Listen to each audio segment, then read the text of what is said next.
Hello বন্ধুরা, আমি আজকে একটা রেসিপি নিয়ে আবার আসলাম। এটা হয়েছে, দেখো কি, তোমরা তো চিনতেই পারবে, মানে চিংড়ি মাছ, আর এখানে হয়েছে কাতল মাছ। তো আজকে সানডে, তো স্পেশাল মেনু। চলো স্টার্ট করি।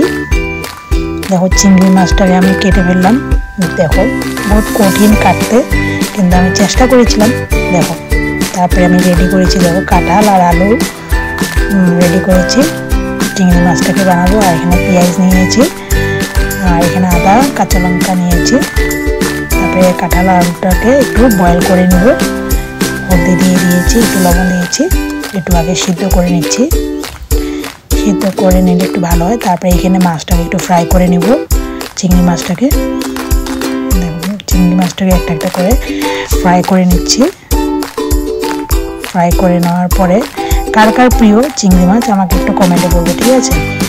তারপরে দেখো চিংড়ি মাছটাকে আমি ফ্রাই করে নিয়ে নিলাম।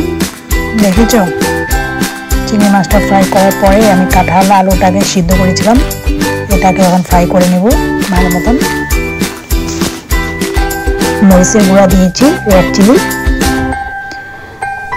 তো এটাকে একটু ফ্রাই করে নেব ভালো মতন। ফ্রাই করে নিয়েছি দেখো। তারপরে কি দিয়েছি দেখো, তো একটু তেল দিয়েছি, তো তেজপাতা আর পাঁচফোড়ন শুকনো দিয়েছি, আর একটু পেঁয়াজ দিয়েছি।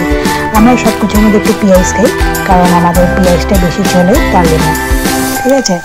তো এটাকে দেখো একটু ভালো মতন লাল করে নিয়েছি।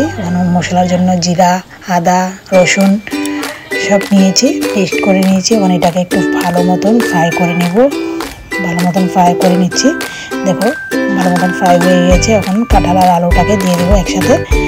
দেওয়ার পরে আবার একটু ভালো মতন একটু ফ্রাই করে নেব। ভালো মতন ফ্রাই করে নিচ্ছি।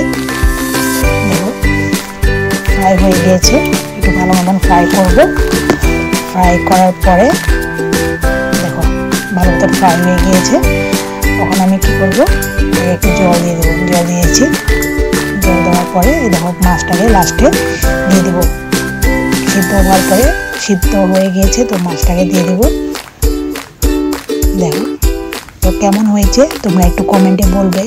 কাঁঠাল চিংড়ির রেসিপি কেমন হয়েছে তোমরা কমেন্টে একটু বলবে, ঠিক আছে? ভালো লাগলে লাইক কমেন্ট শেয়ার করে নেবে। টাটা বাই বাই সবাইকে, থ্যাংক ইউ।